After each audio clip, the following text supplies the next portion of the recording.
안녕하세요. 테마가 있는 카페입니다. 이 방송은 청원시 진해구에서 진행하는 마을 방송 라디오고요. 저는 진행자 유미령입니다. 이 방송은 각 회마다 다른 테마로 여러분들을 만나 뵙는 프로그램인데요. 이번 달부터 약 4회에 걸쳐서 각 문화권의 신화에 대한 이야기를 할 예정입니다. 이번 달과 다음 달은 그리스 로마 신화 편인데요. 오늘은 그 중에서도 신화 속의 여러 가지 사랑의 모습에 대한 이야기를 할까 합니다. 자, 그럼 지금부터 그 이야기 속으로 들어가 볼까요?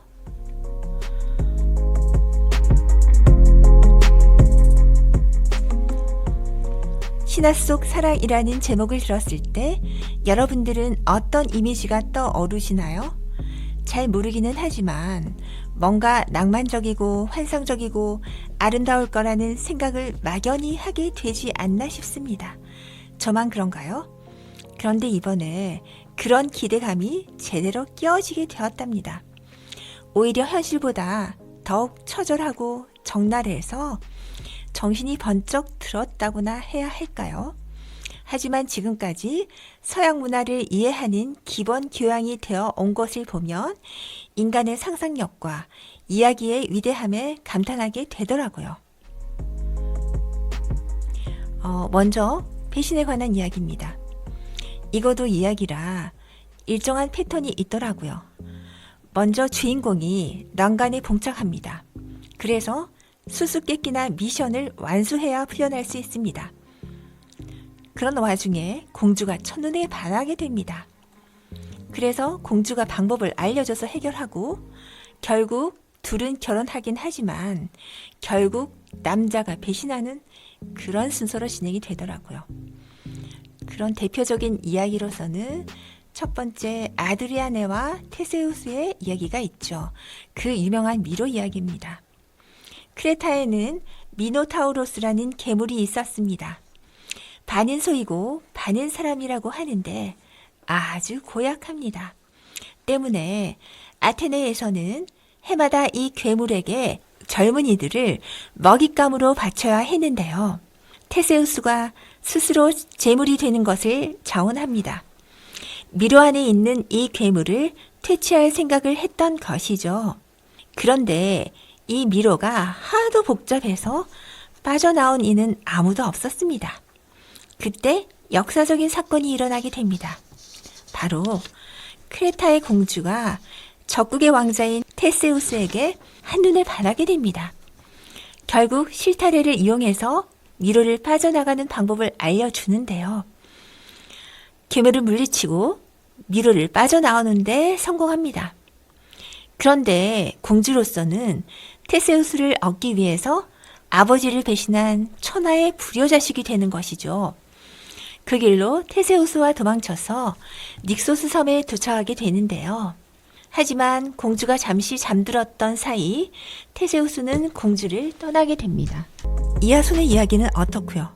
그녀의 아버지가 이아손에게 제시한 무시무시한 과업을 완수해야 합니다. 바로 금양 모피를 찾아오는 것인데요. 그러기 위해서는 불을 내뿜는 황소와 용사로 변하는 용의 이빨을 해치워야 합니다.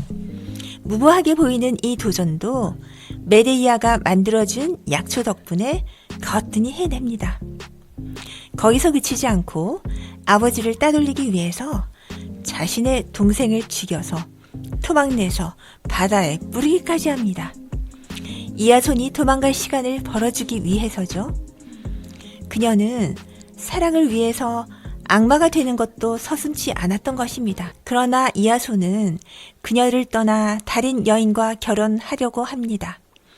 메데이아는 결국 이아손과 자신 사이에서 태어난 자식들과 새 신부를 살해합니다.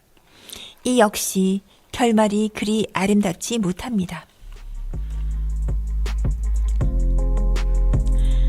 그리스 신화에서는 이런 종류의 이야기가 여러 개 있는데요. 왜 굳이 비슷한 이야기를 자꾸 들려줄까 하는 궁금증이 생기기도 했습니다. 특히 이 배반 스토리는 각 나라마다 다른 버전으로 기록되고 있는데요. 우리나라에도 이것과 유사한 낭랑공주와 호동왕자 이야기가 있죠. 그 신화가 만들어진 배경을 보면 그 무대가 대부분 도시국가이고 지금과 같은 법이나 윤리체계가 제대로 자리 잡기 전입니다. 그 상황에서는 무슨 수를 써서라도 상대방을 제압하는 것이 최우선이겠죠. 이야기에서는 시시콜콜하게 언급하지 않았겠지만 아마도 그 시대에도 속임수와 정보전이 치열했을 거라는 생각이 듭니다. 그런데 그 배신자가 바로 공주라면 지금으로 말할 것 같으면 최고 권력자쯤 되겠죠. 그러니 징벌을 하기 위해서라도 당연히 결말이 좋을 수가 없겠죠.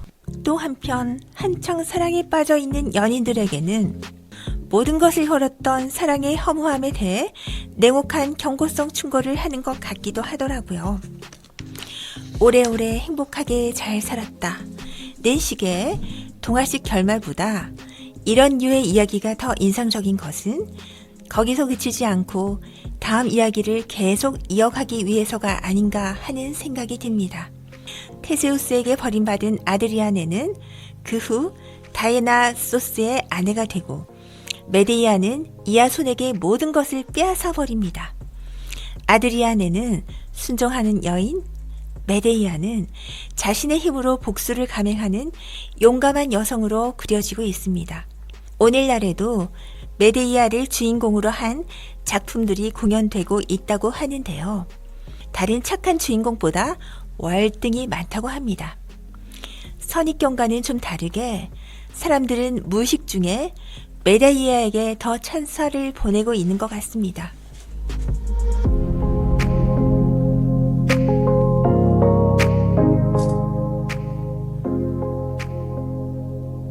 그리고 두 번째로 지고지순한 사랑이 있습니다. 오르페우스와 에우리디케 이야기인데요. 이 신화에서 저는 세상을 평정하는 힘은 무력이나 돈이 아니라 역시 사랑이라는 교훈을 얻었습니다. 물론 이 이야기도 행복하기만 한 건 아닙니다. 하지만 에우리디케를 향한 그의 사랑과 모험은 모두를 감동시키기에 충분합니다. 결혼한 지 얼마 지나지 않아 에우리디케는 자신을 쫓아오는 양치기를 따돌리려다가 그만 뱀에게 뒤꿈치를 물려서 죽게 됩니다. 오르페우스는 위험을 무릅쓰고 아내를 찾아 지하세계로 떠나는데요. 아내를 향한 그의 사랑이 얼마나 절절했던지 저승의 뱃사공 카로는 그의 노래를 듣고 도로 배로 돌아가려고 하지 않았고 통공의 강은 머리를 풀고 통곡했으며 불의 강은 불길을 헤쳐 길을 내어주었으며 망각의 강은 자기가 망각의 강이라는 것을 잊었다. 그리고 지옥의 신 하데스마저 침울한 얼굴을 하고 지옥의 뱃사공은 홀령에게서 받은 노잣돈을 내팽겨치듯 던져버리고 시즈프스가 굴리던 바위마저 오르페우스의 노래를 듣고 멈춰버렸다고 할 정도니까요. 오르페우스의 노래에 감동한 하데스는 가되 뒤돌아봐서는 안 된다 는 말과 함께 그의 아내와 함께 지상으로 가는 것을 마침내 허락합니다.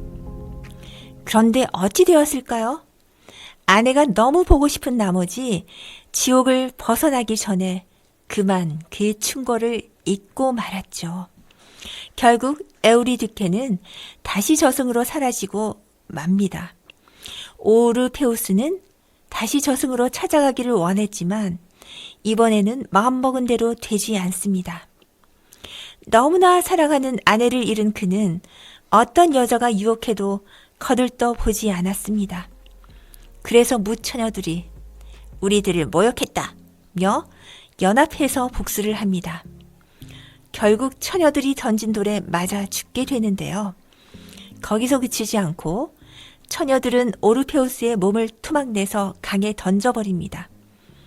그 사랑에 감동한 제우스는 오르페우스를 기념하여 수금 모양의 별자리를 만들어줍니다. 오르페우스는 죽어서 사랑하는 아내와 다시 만나게 되었는데요. 지금도 행복의 들에서 함께 걷고 있다고 하네요. 아마도 그리스 신화에서 가장 동화 같은 색채를 지닌 이야기가 아닐까 하는 생각이 들었습니다. 아름다우면서 슬프고 안타까우면서 결국 안도하게 되는 낭만적인 사랑 이야기가 가슴 뭉클하게 하네요.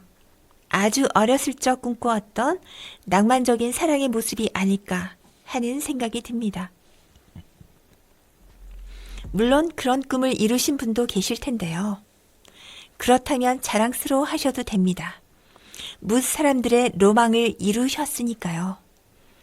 그래서 현실적인 이야기는 굳이 하지 않는 편이 좋을 것 같네요. 행복한 꿈은 깨지 않는 편이 나으니까요.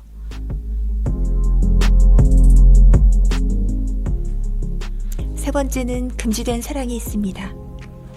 예나 지금이나 용납되지 않고 이해되지 않는 사랑이 있습니다.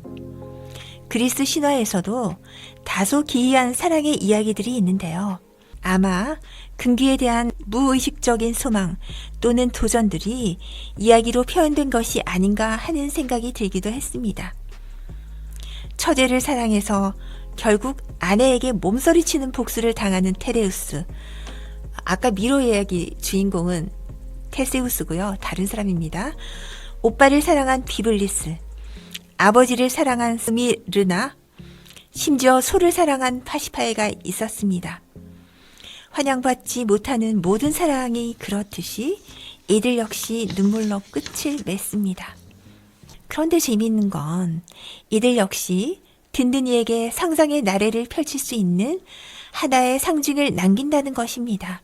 오빠를 사랑해서 흘린 눈물이 샘이 된 비블리스와 아버지에게 쫓겨 달아나다가 모략나무로 변신한 스미르나 이야기는 한 소설가의 작품이 생각나더라고요. 그 한강 작가의 그 여자의 열매가 좀 연상이 되더라고요. 거기서도 아내가 결국 나무가 되지 않습니까? 그러고 보니 어떤 사물에 상징을 부여하는 것이 신화의 특징 중에 하나인 것 같더라고요. 네 번째는 자기애가 있습니다. 자기애, 나르시시즘이죠. 나르키소스의 이야기는 워낙 유명하죠. 나르시시즘이라는 단어가 그냥 일상에서도 드물지 않게 사용되고 있는데요. 누구에게나 있는 자기애 또는 우월감이 은연중에 심리적 연대감을 형성하고 있지 않나 하는 생각이 듭니다. 겉으로 좋게 이야기를 하지 않으면서 은근히 동의하는, 그래 맞아 뭐 이런 거죠. 그런 이중적인 마음이 있는 것 같아요. 어느 날 나르키소스는 사냥을 나갔습니다. 그런데 어느새 어디가 어딘지 모를 낯선 곳에 도착했습니다. 나르키소스는 두려움을 느낀 나머지 여기 아무도 없나요? 하고 외칩니다. 그러자 에코 요정, 메아리죠. 에코 요정이 없나요, 나요 라며 나르키소스의 말을 따라합니다. 나르키소스가 궁금해서 두리번거리자 에코는 참지 못하고 나르키소스에게 달려갔습니다. 그러나 나르키소스는 에코를 뿌리치고 맙니다. 에코는 상심하여 목소리만을 남기고 결국 말라 죽게 됩니다. 그러자 에코의 친구들이 네메시스 여신에게 기도합니다. 여신님, 내 친구가 나르키소스 때문에 불쌍하게 죽었습니다. 그러니 여신님, 나르키소스도 결코 이뤄질 수 없는 사랑을 하게 해주세요. 라고요. 결국 네메시스 여신은 이들의 소원을 이루어 주기로 마음먹었습니다. 나르키소스는 여느 때처럼 사냥을 갔다가 우연히 맑은 샘 앞에 도착하게 됩니다. 물을 마시려고 엎드린 순간 너무나 아름다운 미소년을 만나게 됩니다. 한눈에 반하게 되었죠. 바로 자기 자신인데 말이죠. 결국 나르키소스의 가슴에도 사랑의 불씨가 당겨졌습니다. 잡으려고 손을 내밀면 샘물에 파문이 일어서 사라지는 듯 또 다시 나타나고 분명 멀리 있지 않은 것 같은데 잡을 수는 없고 결국 나르키소스는 샘에 빠져 죽게 됩니다. 자신을 너무나 사랑한 나머지 바로 자기 자신의 목숨을 잃었던 것입니다. 이 이야기는 망상에 가까운 자기에 대한 위험성에 대해서 말하고 있습니다. 물론 자기 자신을 사랑해야 합니다. 하지만 그것이 오로지 자기 자신일 때 결국 자신을 죽이게 되는 것이죠. 요즘에는 메타인지에 대한 중요성이 많이 부각되고 있습니다. 무엇보다도 자기 자신을 아는 것이 우선이라는 것이죠. 객관성이 결혼된 무조건적 자기신뢰는 성장을 저해하는 주요 요인 중에 하나라고 하거든요. 그래서 오늘도 반성해 봅니다. 나는 나 자신을 얼마나 잘 알고 있을까라고요.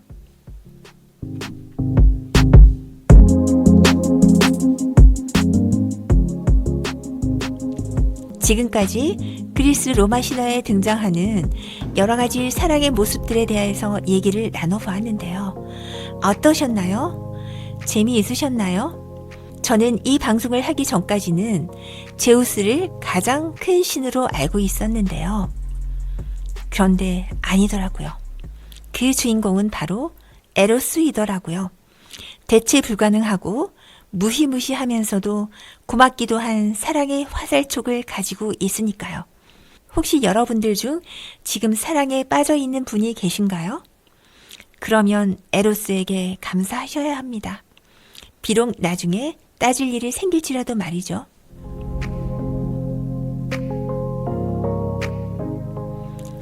지금까지 테마가 있는 카페의 유미령이었습니다. 오랜만에 여러분을 만나게 되어서 너무 행복합니다. 그런데 제 가슴이 갑자기 두근거리네요. 저도 에로스의 화살을 맞았나 봅니다. 이렇게 여러분을 그리워하니까요. 사랑하는 여러분 모두 행복하세요. 그럼 설레는 마음 간직하며 다음 시간에 다시 찾아뵙겠습니다.